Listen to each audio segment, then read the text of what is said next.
And hello and welcome to Arts and Entertainment. I'm Deborah Gilbert, your host. And as always, it's so great to have you. Thank you so much for being here, and I hope you enjoy the show. Well, I have the pleasure of having two terrific actresses here with me today. We're going to talk about a fabulous show, but we're also going to talk about them and their background. So let me introduce you Ginny Wolfe, who's an actress, and Marina Kerekes, who's also an actress, and we'll talk about both of them. We'll talk about the show that I want you to go and see, and we'll have some fun. So Ginny and Marina, thank you both so much for being here. A pleasure. Thank you, Deborah. And Ginny, you and I were talking before the break that you had been here, let's say 1 or 2 years ago via Zoom. So thank you for coming to the station. So much more fun in person. Yeah. So why don't we talk about the background of both of you first. Ginny, why don't you go ahead first? Tell us about your background. Introduce yourself to the viewer. Oh, okay. Let's see. My real name is Virginia Wolfe, my full name, but now that we're all friends, it's Ginny. And I loved theater as a kid. I did it all through high school, all through college. Chickened out of being a theater major, went to New York, had a career in advertising, went to New Orleans, continued that career, came to Connecticut 7 months pregnant, intentionally, with my husband, and raised my family here in Connecticut. And when my youngest was a junior in high school, all along I'd been thinking, I'm gonna get back to it. I know I'm gonna get back to it. So my youngest was a junior in high school. I said, now's the time, but am I any good? Do I still want to do this? So I went and I took some classes at Hartford Stage. I was like, actually, I'm not bad, and I do want to do this. And that's the rest. But probably, as I've done a lot of community theater, I got involved with the Stanley Whitman House in Farmington about 12 years ago, and was introduced to the whole subject of the history of Connecticut witchcraft panics. And I was born in Salem. I didn't know we were hanging witches here in Connecticut. 30 years before Salem even started. Wow. So yeah, so I ended up researching that and writing a one-woman play, and because I had a play, I needed to figure out how to perform it, so I had to form a theater company, Her Story Theater, get it instead of history, and wrote a couple of other plays about women, but then it gave me the platform to just do other really fun productions, and so it's really been nice. It's been fun. Did you grow up knowing that you wanted to perform, and was theater your love? I didn't. Well, I learned when I was 10. We moved to a new town, and I was 10. I didn't know anybody, and I was just the most unfortunate looking adolescent. I mean, it was just, the braces, the permed hair, the yarns, those of a certain age will understand what the fashions were. And I learned that I could do something where I didn't have to be myself, and I could be somebody else, and I really wanted to be somebody else. And that's not the motivating thing anymore. I'm very happy with myself, but that's what started it. So, but the minute I did start doing a little bits of theater in middle school, I was like, I really like this. This is my happy place. Yeah. So. And theater came from that love? Yes, yeah. I remember I grew up in Marblehead, Massachusetts, and there was this wonderful woman, Mrs. Elwell, and she had the Marblehead Children's Theater, and Mrs. Elwell, seriously, she was about 3.5 feet tall. Aww. And she had this long station wagon, and the station wagon was always filled with kids and with props and with sets, and we would go and we'd do theater wherever she could find a place for us to do it. She was wonderful. I'm sure she's long gone, but she helped to create Her Story Theater. There you go. And Marina, how about you? Was being an actor, an actress? Well, first off, let's go into your background and then talk about your love of your work as an actress. Thanks. Yes and no. So when I first found my way onto a stage, I was, I think, in 5th grade. I had told my parents that I wanted to play hockey. Like my brothers, I have 3 brothers, my 2 older ones were hockey players. That led to figure skating, which led to ballet, which got me on a stage, which led me to, oh my gosh, I could just do this part. Mm-hmm. And I fell in love with theater. And I did theater all through middle school, high school, college. I did my undergraduate at Yale, and I was really involved in the undergraduate theater scene there, which was amazing. But all of this time, I had always thought that acting was not going to be a profession for me because I wanted to be a doctor. I had leukemia when I was a kid, and so ever since surviving that, I think I really liked the idea of that narrative. And so I went to medical school after college at Hopkins, and I still loved theater, and I didn't really love medical school for a lot of reasons. It just wasn't the right fit for me. And I was still squeezing acting in everywhere I could. They do an amazing production of the Vagina Monologues every year. They also allowed me to transform my thesis project into a play about the experiences of a number of people with cancer or caregivers of people with cancer and that sort of thing. And then I graduated medical school and decided to not pursue a clinical residency. And that was when I started to pursue acting professionally and kind of gave myself permission to do that. I'm so glad. And it's been such a ride. I never did any kind of formal training up until that point, so I started taking classes. I've been at the Actors Gym in Hamden, Connecticut with Reno Venturi for a while. So I'm still learning, I'm still kind of doing all that and finding myself as an actor still. And I've been able to do a lot of projects around the area and in New York. It's been a wild ride. You had mentioned before we started taping that you have a little bit of a love of film as well. Yeah. Have you broadened your horizons besides theater? Yes, so almost all of my experience was primarily live theater, and then I discovered that film acting is a different style. It's just as honest and just as intimate, but the details of it are all a lot smaller and a lot closer. And I have fallen in love with that. I, still obviously love live theater so much. You cannot beat the magic of being in a theater telling a story to an audience. But I am also discovering my love of film acting. I've been doing some short films around the area. I'm filming one this weekend. And that has been a beautiful discovery, and I'm excited to continue expanding that experience as well. Well, one of the reasons that we're here is that both of you are in a fabulous play. Let me look it up. Miss Margaret's Barton Christmas Surprise. It's not easy to remember. And Laura Toma, who's been here as a guest before, I know has written it. Mm-hmm. How did you two become involved with it? Ginny, you want to go first? Oh, sure. Well, she put out an audition notice, and I saw that there was a role for a woman of a certain age. So I always go after them if I can, and I'm very happy that I got the part. Laura reached out to me on Backstage, and she told me that she had a new production that she had written, and it was based on the story of Sense and Sensibility. It was kind of a sequel 8 years later, and that was kind of the buzzword for me. I was also an English major in college. I love Jane Austen. Mm-hmm. I love that world, and so I came out to audition after she reached out. And I got the part from there. Yay. And I had a callback with Ginny, and we had a great time reading. And that's the first time we met. I was so happy when I saw the cast list. Yeah. And before we forget, because the viewer is going to say, sounds great, it's going to be at Drama Works in Old Saybrook, Connecticut, December 13th through the 21st. Mm-hmm. So we'll play this show many times because we're taping this in October. What is the play about? Either of you would like to take that question? How did you? I think of it as a kind of Christmas rom-com. It is a story that takes place 8 years after the events of Sense and Sensibility, Jane Austen's novel.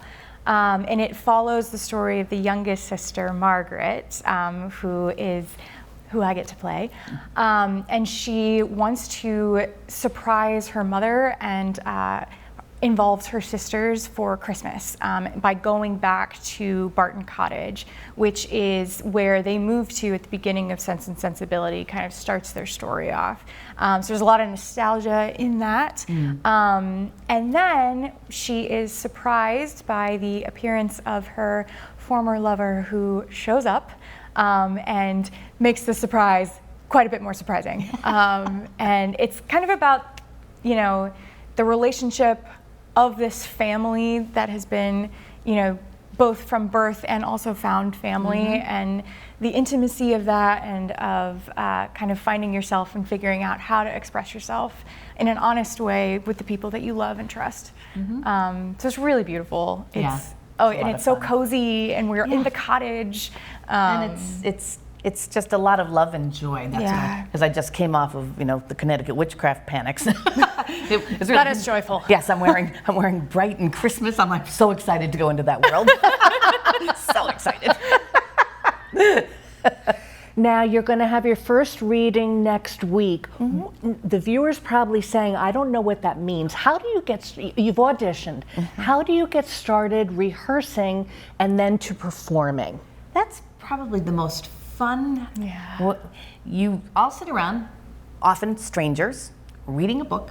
Everybody reads the script, reads their parts, you know, and you know, tentatively smiles at each other, gets friendly and all of that stuff. But then you plunge into rehearsals, and what was just a group of people reading a script ends up being a group of people playing different people who live those lives. The words are gone, the words on the page are gone, and it's always really fun when you get to production, to performance, to look back and say, it's always miraculous how it comes together. It really is. That's the magic. And Drama Works Theater in Old Saybrook, Connecticut is really finding its footing as it's growing in its own fame. Have either of you performed there? What's it like in that theater in Old Saybrook, Connecticut? Have you performed there? I have not performed there. I've been to a couple of shows, but I haven't performed there. And I love what the theater is. That small black box theater, very intimate. I understand that backstage is pretty intimate too, but that's fine. Right? Yes, behind the 6 stage cast is members, very about intimate. probably as big as they We'll be want to fine. go. We're gonna be fine. But I'm really looking forward to it. And I've known Ed Wilhelms, a number of years, and he's just wonderful. I really admire him as the fact that he's got this theater up and running, and he's a director. He's a real solid theater guy, really nice guy. Yeah, he's been a guest here many times. Yes. I adore him. Yeah.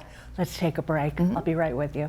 I'm Deborah Gilbert. You are tuned in to Arts and Entertainment. We're going to take a break, and we'll be right back. Every day, thousands of kids start vaping. And I can't let this happen to my kid. Of course, it's awkward to talk to your kids about the dangers of vaping. Hey, bestie, how's sketches? Ready? It's hard to get their attention. Ready? Go. Yes, look at that. You didn't turn yours over. So if you want to talk to your kids about the dangers of vaping, you have to get it trending. Right, Backpack Kid? Let's do it. First, invite your kid to do the vape talk. Let's try this. All right. Why is he here? Yeah, I gotta get it trending, honey. Come on. To the left. To the right. Let's go.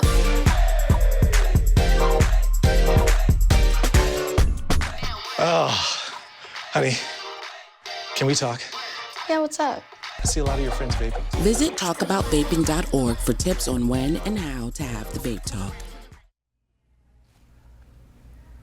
And welcome back to Arts and Entertainment. I'm Deborah Gilbert, your host. And again, as always, I hope you're enjoying the show.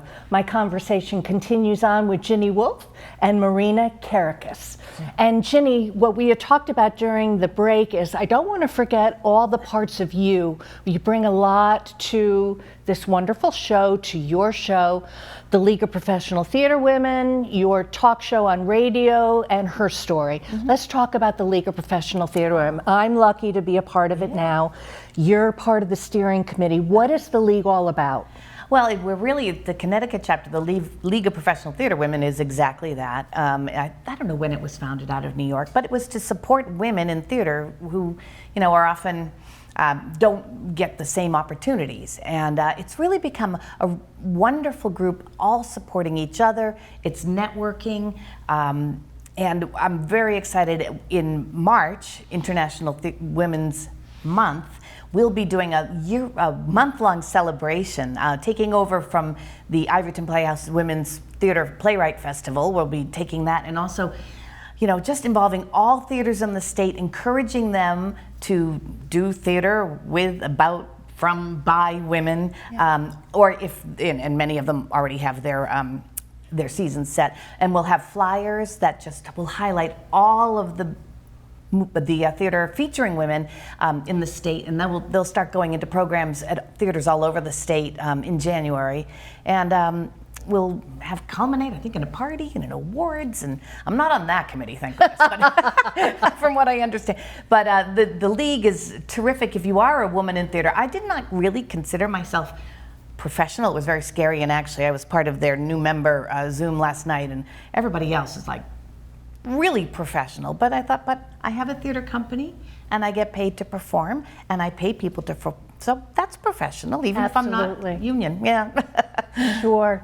Tell us about WMRD. That's a Connecticut radio station. Yes. What do you do there? Yes, so for almost 20 years, I've had I kind of do what you do, Deborah, a talk show on arts and entertainment. It's every Thursday at 12:30, and it's all on Connecticut arts and entertainment. Does gear more toward theater because that's what I love. Those are the people I know. That's what I see the most of. But I also cover anything that comes my way. If people, I get a lot of people requesting to come on, and I'm happy to. Yeah, and just like you, I get to devote an entire show, a half hour, to one guest, which is really nice. And very often when they're on some of the bigger stations, they're like, "Oh, we were lucky to get 3 minutes." Like, no, we can dig in. Exactly. Yeah, it's really the same nice. thing with my program Yes. too. They'll say, "I'm going over here to TV, but I get 4 minutes." But here you're getting 28, and Yeah. they love that. Yeah. So. How did you find radio?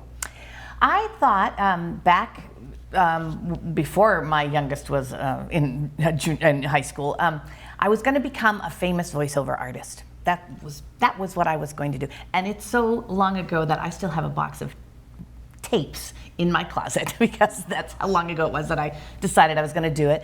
But you know what? I'm very shy about marketing myself. People are surprised, but I could send the tape out, but I was terrified of following up.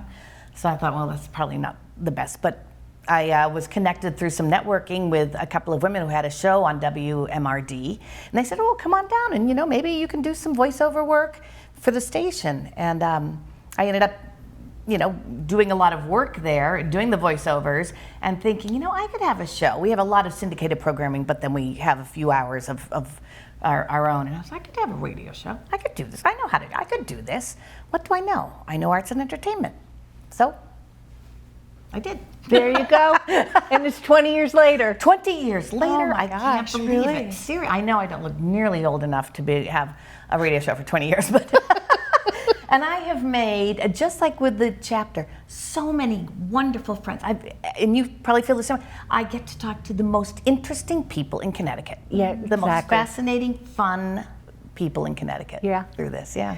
And Marina, I don't want to forget, because probably there are viewers saying, oh my God, she did Yale, she's grown up in theater, but there's the medical aspect of you. How did you go from theater, performing, love of the arts, to wanting to be a doctor, to coming back out of theater? People are probably saying, oh my God, I'm feeling the same way she feels. I'm not feeling I'm in the right place doing the right thing. What was it like for you? Yeah, that's a great question. The decision to not practice medicine after I graduated with my MD was a hard choice. You invest so much time and money into a path like that that's so predefined. It's very hard to get off the train that seems to be speeding toward the end of whatever that predefined path is to success. And I found that it took a lot of introspection, a lot of really sitting down and listening to myself, figuring out what I love, what version of me do I love the best, what's the thing that when I come home at the end of the day I feel most alive and that doesn't drain who I am. And for me that wasn't medicine, which was terrifying to realize in medical school. Sure. But I'm so glad that I did. And I like to tell myself, and I do actually really believe this, medical school was some of the best acting training that I could have gotten. It is a crash course in empathy and connecting with human stories you see so much vulnerability, you see people at the highs and the lows of their life. And I feel like I'm a better human for that, and I think that makes me a better actor. And so that has brought a maturity to my work that I don't know that I would have had otherwise if I had gone straight into professional theater after I graduated college. So in that way, it's a gift. P.S. to that, any advice to the viewer that is really thinking, I'm not in the right field, I really would like to perform, how do I make that break? What would your advice be to them to kind of take those reins and make that change? I think, so there are, basic things that you can do if you are wanting to start off as an actor. There are platforms with audition opportunities like Backstage, like I mentioned, which is how Laura found me. I also think that you cannot overstate the value of taking classes. I think we both would agree with that. And so for me, I did some remote classes during the pandemic with Stella Adler, which was an amazing opportunity because that was really flexible for me. I could be on Zoom in my office and doing some training that way. But there's also something so valuable about being in person and finding a community. So I started taking classes at the Actors Gym in Hamden, as I mentioned. And that has not only given me training, it has also given me opportunities for new work. We produced a play in the spring called Nuts by Tom Topper, which was a beautiful show, and I loved the character I got to play for that, Claudia Draper. But also there have been some short films that have spun out of that community of the network of people that are all making art in Connecticut. That I wouldn't have had if I didn't actually sink myself into an in-person community. So I would highly recommend that, and just kind of building that network wherever you are. I mean, the world of entertainment has opened up so much after the pandemic. The ability to submit self-tapes and kind of audition for things remotely in that way is just opened so many opportunities for new actors that I think is really amazing. And there's lots of independent work going on, particularly in Connecticut, that I'm so excited about. Let's take a minute. If we can roll the website address of lauratomaplaywright.com. I don't want to forget Laura as part of this because she's been a guest. She's a very talented playwright. I respect her tremendously.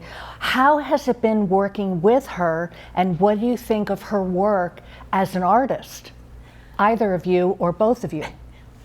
You can go first. Well, I'll start working with her at our read-through. I've known Laura for a while, interviewed her on the radio show, of course. I think she's a really talented playwright. And I think she's got an incredibly, she's got a fabulous background that